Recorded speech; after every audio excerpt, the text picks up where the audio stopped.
Hello दोस्तों, आज अपनी इस 11वें दिन की ऑनलाइन कक्षा के माध्यम से हम सभी लोग इंग्लिश टेंसेस के बचे हुए दोनों पार्ट्स को करेंगे। जैसा कि कल तक हम सभी लोगों ने पढ़ा था कि प्रेजेंट परफेक्ट कंटिन्यूअस टेंस में कैसे परफेक्ट कंटिन्यूअस टेंस से डिफरेंट होता है और कैसे इसमें हम समय को ऐड कर देते हैं। कल हमने दो नए शब्दों के बारे में भी पढ़ा था। ये दो शब्द थे दोस्तों, सिंस और फॉर। जैसा कि हमने टेंसेस के सेंटेंसेस की प्रैक्टिस करते समय भी देखा था और इस्तेमाल करके भी देखा था कि सिंस कहां लगता है और फॉर कहां लगता है।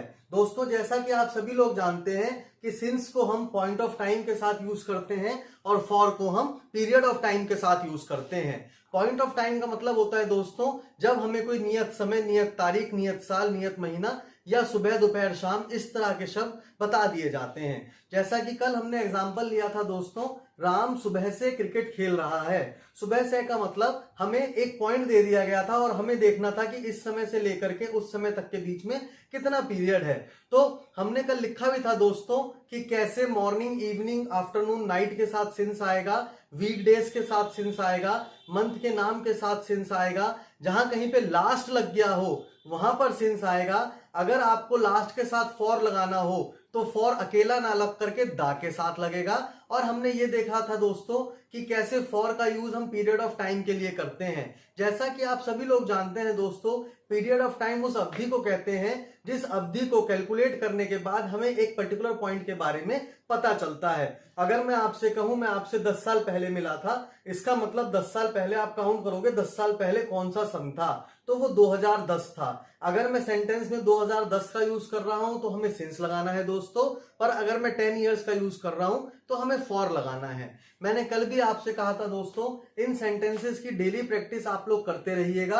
अदरवाइज अगर ये पाइल अप हो जाते हैं या इकट्ठा हो जाते हैं तो इनके रूल्स आपस में क्लैश करने लगते हैं। कई बार हमें ऐसा भी महसूस होता है कि इस टेंस में ये रूल लगेगा, जबकि सच्चाई ये होती है कि वो रूल किसी और दूसरे टेंस में लग रहा होता है। अब आप यहाँ बोर्ड पर अगर देखेंगे दोस्तों, आज मैंने बोर्ड पर सबसे पहले पास्ट परफेक्ट कंटिन्यूअस टेंस लिखा है और उसके बाद दूसरे नंबर पर फ्यूचर परफेक्ट कंटिन्यूअस टेंस लिखा है। तो ये वो बचे हुए दो टेंस है दोस्तों जो हमें आज कवर करने हैं। ये बिल्कुल वैसे ही है दोस्तों जैसा एक टेंस हमने कल पढ़ा था। कल हमने प्रेजेंट परफेक्ट कंटिन्यूअस टेंस पढ़ा था। प्रेजेंट परफेक्ट कंटिन्यूअस टेंस में आपने देखा था कि जो हमारा हिंदी का सेंटेंस था वो कुछ इस प्रकार से था, राम सुबह से क्रिकेट खेल रहा है। खेल रहा है का मतलब प्रेजेंट। अगर मैं उसकी जगह खेल रहा था कर दूंगा तो पास्ट, अगर उसकी जगह में खेल रहा होगा कर दूंगा तो फ्यूचर। जैसा कि आप देख सकते हैं दोस्तों, यहां बोर्ड पर लिखा हुआ है राम सुबह से क्रिकेट खेल रहा था। दूसरे नंबर पे लिखा हुआ है राम सुबह से क्रिकेट खेल रहा होगा। इस तरह से हमें पता चलता है दोस्तों कि हमारे यूज करने वाले दो सेंटेंसेस जो हैं वो आज कुछ इस प्रकार से हैं। अब इन दोनों टेंसेस का रूल भी आपको देखना है दोस्तों। आप यहां पर देखेंगे कि कल जो रूल हमने पढ़ा था वो था subject plus has oblique have plus been plus verb की fourth form plus object plus since और फॉर। इसका मतलब ये हुआ दोस्तों कि हमें ये पता चल गया था कि कल जहां पर सब्जेक्ट सिंगुलर होगा वहां हम वर्ब की फोर्थ फॉर्म हैज के साथ लगाएंगे और जहां पर हमारा सब्जेक्ट प्लूरल होगा वहां पर वर्ब की फोर्थ फॉर्म हम हैव के साथ लगाएंगे। तो यहां पर आपको क्या देखना है दोस्तों, यहां पर खाली हैड लगा हुआ है। इसका मतलब जब कभी भी कोई काम कंटिन्यूअसली समय के साथ हो रहा था तो उसके साथ हमें सिर्फ और सिर्फ हैड लगाना है, ना हमें सिंगुलर देखना है और ना ही हमें प्लूरल देखना है। जैसा कि मैंने आपसे कहा राम सुबह से क्रिकेट खेल रहा था, तो सुबह से जैसे ही मैंने इसमें समय की बात करी आप ये बात समझ गए कि अगर खाली होता राम क्रिकेट खेल रहा था तो राम वॉज प्लेइंग क्रिकेट। पर जैसे ही मैंने कहा राम सुबह से क्रिकेट खेल रहा था, जैसे ही कंटिन्यूअस टेंस के साथ टाइम आया, इसका मतलब अब मेरा टेंस कंटिन्यूअस ना रह करके परफेक्ट कंटिन्यूअस टेंस बन गया। इस सेंटेंस में आप देखेंगे दोस्तों, राम सुबह से क्रिकेट खेल रहा था, इसका मतलब subject plus had plus been plus verb की fourth form plus object plus since और फॉर। आपने देखा सब्जेक्ट की जगह राम आ गया दोस्तों, हैड की जगह पर हैड आना है, बीन की जगह पर बीन आना है, वर्ब की फोर्थ फॉर्म मतलब प्लेइंग हो गया, ऑब्जेक्ट हमारा यहाँ पर क्रिकेट है, और सिंस और फॉर में से एक हमें सिंस लगाना है, क्योंकि मैंने पहले भी आपको बताया था कि मॉर्निंग, इवनिंग, आफ्टरनून, नाइट ये सिंस लेते हैं, चाइल्डहुड सिंस लेता है। उसी तरह से कोई ऐसी घटना जो आपके लिए यादगार होती है वहां पर सिंस लग जाता है, क्योंकि वो एक पॉइंट ऑफ टाइम है। तो यहां पर जो हमारा सेंटेंस बनता है दोस्तों वो इंग्लिश के अकॉर्डिंग बनता है, Ram had been playing cricket since morning. अगर मैं इसको नेगेटिव बनाना चाहूं दोस्तों तो याद रखिएगा, मैंने आपसे पहले भी कहा था कि सिर्फ एक वर्ड ही मूव करता है, एक ही वर्ड को आगे पीछे करते हैं। जैसे आपने हैड के बाद नॉट परफेक्ट टेंस में लगाया था, उसी तरह से हैड के बाद नॉट यहां भी लगा दीजिए। राम हैड बीन नॉट नहीं होगा दोस्तों, राम हैड नॉट बीन होगा। तो अगर मैं इसको नेगेटिव बनाना चाहूं तो ये क्या बनेगा दोस्तों, Ram had not been playing cricket since morning. इसका क्या हो गया दोस्तों, Ram had not been playing cricket since morning. इसका मतलब राम सुबह से क्रिकेट नहीं खेल रहा था। अगर मुझे सेंटेंस बनाना है क्या राम सुबह से क्रिकेट खेल रहा था, तो मैं सिर्फ हैड को आगे ले जाऊंगा दोस्तों। आप लोगों से कई बार ये गलती हो जाती है कि आप बीन को भी आगे ले जाते हैं। मैंने आपसे कल भी कहा था कि आप सिर्फ एक ही शब्द को आगे ले जाइए। अगर आप एक वर्ड को आगे लेकर जाएंगे तो आपका सेंटेंस करेक्ट हो जाएगा। अगर आप बीन को भी उसके साथ लेके चले जाएंगे तो आपका सेंटेंस गलत हो जाएगा। तो यहां पर जो सेंटेंस बनता है दोस्तों वो बनता है, अगर आपको इंटेरोगेटिव बनाना है तो हैड को आगे ले जाइएगा, had Ram been playing cricket since morning और क्वेश्चन मार्क लगा दीजिएगा। अगर आपको इंटेरो नेगेटिव बनाना है, इसका मतलब जो इंटेरोगेटिव भी हो और जो नेगेटिव भी हो उसमें आपको हैड यहां रखना है, बाकी जो पीछे लिखा था वो रहने दीजिएगा। जैसे हम ये देखें कि हैड हमने आगे कर दिया तो ये तो इंटेरोगेटिव बन गया हैड राम।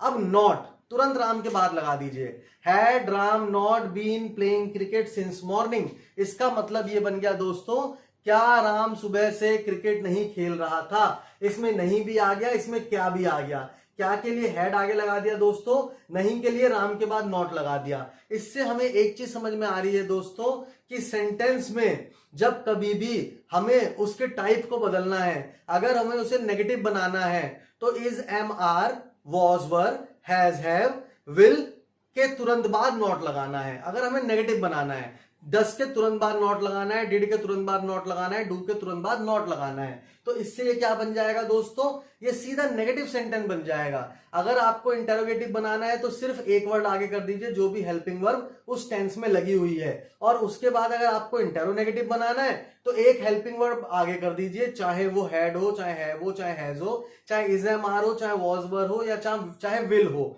और नॉट तुरंत राम के बाद लगा दीजिए। तो ये चार तरह के सेंटेंस आपके बन जाएंगे दोस्तों।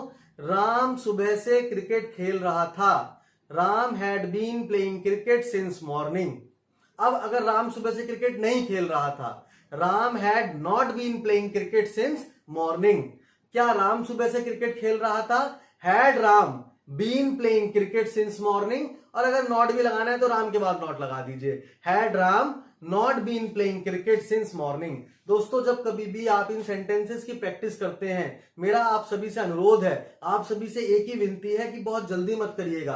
15 से 20 मिनट का एक वीडियो होता है दोस्तों, इसको बार बार ध्यान से देखिए। इसमें जो कुछ आपसे बार बार कहा जाता है, मैं एक ही चीज को कई बार रिपीट करता हूं दोस्तों।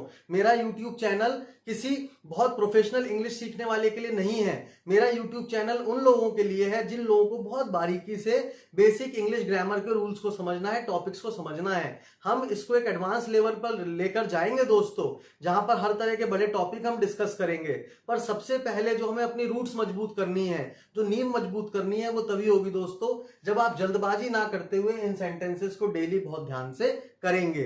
तो दोस्तों आज 10 दिन पहले शुरू किए गए जर्नी का एक आखिरी पड़ाव, अंतिम पड़ाव आ चुका है, जिसमें हम देखेंगे कि हमारा लास्ट 12वां टेंस हम पढ़ने जा रहे हैं। यह है फ्यूचर परफेक्ट कंटिन्यूअस टेंस। जैसा कि इस टेंस में आप देख सकते हैं दोस्तों, यहाँ फ्यूचर आ गया तो जाहिर सी बात है जो एंड होगा वो चेंज हो गया। राम सुबह से क्रिकेट खेल रहा होगा। अब बाकी रूल वही है दोस्तों, सिर्फ वहां पर पहले वाले में हैज हैव लगा था, दूसरे में हैड लगा था, तीसरे में विल हैव लग गया। क्योंकि आप पहले भी पढ़ चुके हैं दोस्तों, फ्यूचर परफेक्ट में विल हैव था तो वहां से हमने विल हैव ले लिया, और वर्ब की फोर्थ फॉर्म ले ली बीन के साथ। वहां थर्ड फॉर्म थी, यहाँ फोर्थ लेनी है क्योंकि यहाँ बीन लगा हुआ है। तो ये वैसे भी आपका रूल हमेशा रहने वाला है दोस्तों।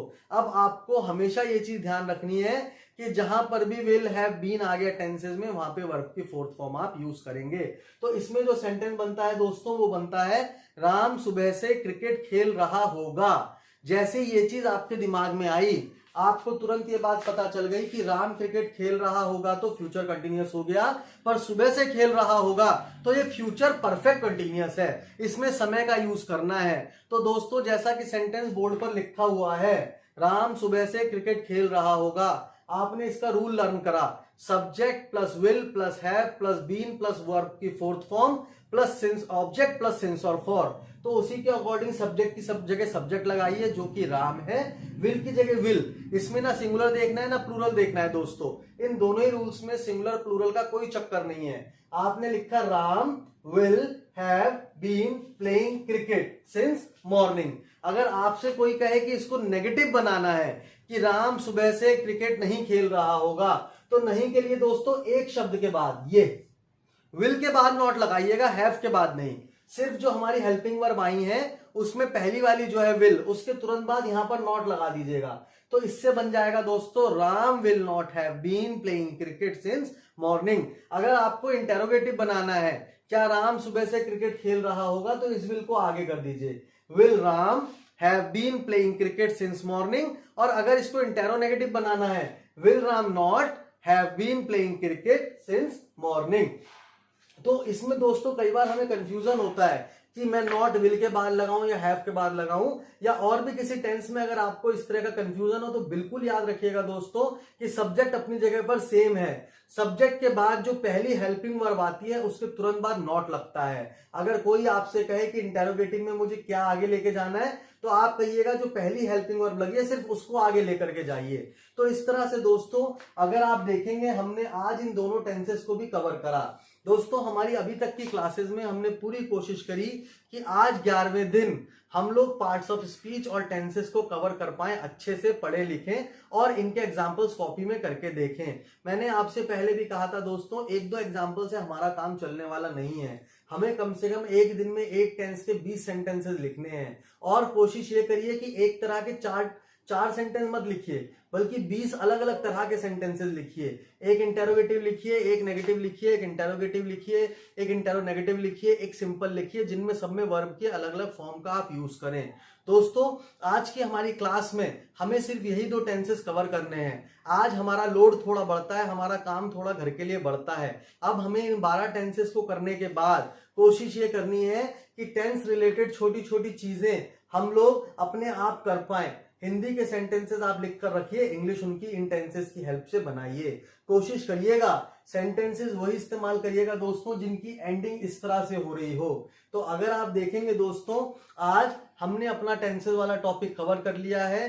कल हम कोशिश करेंगे अपने टेंसेस से रिलेटेड जितने भी सेंटेंसेस हैं उनका एक रिवीजन ले लें। कैसे रिवीजन ले लें दोस्तों, कल मैं चाहता हूं मैं कुछ सेंटेंसेस आप लोगों को लिखवा दूं, कुछ समय आप लोग ले लें, उसके बाद चाहे कल नहीं तो परसों मैं उन सेंटेंसेस की इंग्लिश यहां से आपको बोल दूं, आपको बता दूं, ताकि घर में जो आपने 20, 25 या 50 सेंटेंसेस जितने भी हम कल लिखेंगे आप उनकी रिवीजन कर पाए, आपको आपकी गलती का पता चल पाए, ताकि उस गलती को सुधार करने की गुंजाइश बनी रहे, हमेशा बनी रहे। तो दोस्तों आज का टॉपिक हम यहीं पर खत्म करते हैं। कल के लिए हमारा टॉपिक रिवीजन का होगा, जिसमें अभी तक पढ़े गए टेंसेस की रिवीजन हम बहुत मेहनत के साथ करेंगे। एक दो दिन ये रिवीजन करने के बाद दोस्तों हम अपने अगले topic active and passive voice या डायरेक्ट एंड इनडायरेक्ट स्पीच पर चले जाएंगे। इंग्लिश का लेवल अब धीरे धीरे बढ़ना शुरू हो जाएगा दोस्तों, क्योंकि अभी तक सिर्फ हम ट्रांसलेशन के बेसिस से, क्योंकि हमारे कई ऐसे कॉम्पिटिटिव एग्जाम है दोस्तों जिनमें ट्रांसलेशन एक मुख्य पार्ट है, वहां पर ये आपकी खूब मदद करेगा। क्योंकि आप जब देखेंगे कि कैसे सेंटेंसेस की एंडिंग से आप उसके टेंस के टाइप का पता लगा देते हैं, तो आपको वो सेंटेंस कभी भी गलत नहीं लगेगा या गलत होगा नहीं आपसे। तो आज आप कोशिश करिएगा दोस्तों इन सारे टेंसेस की प्रैक्टिस कर ले अच्छे से। कल हम एक रिवीजन क्लास रखते हैं जिसमें कुछ सेंटेंसेस आपको लिखवाए जाएंगे, आप उनको अपनी कॉपी में नोट कर लीजिएगा। उसके बाद कल नहीं तो परसों हम कोशिश करेंगे उन सेंटेंसेस का एक सॉल्यूशन आपको दे दिया जाए ताकि आप अपनी गलती के बारे में जान पाएं। तो दोस्तों आज के लिए इतना ही काफी है। मेरा नाम निखिल साहू है, मैं हरिद्वार का रहने वाला हूं। आप मेरे चैनल को लाइक, शेयर और सब्सक्राइब करते रहिए ताकि मेरा उत्साहवर्धन होता रहे और मुझे ये भी पता चलता रहे कि आप लोग मेरी क्लासेस में कितना इंटरेस्ट ले रहे हैं। आज के लिए धन्यवाद दोस्तों, थैंक यू।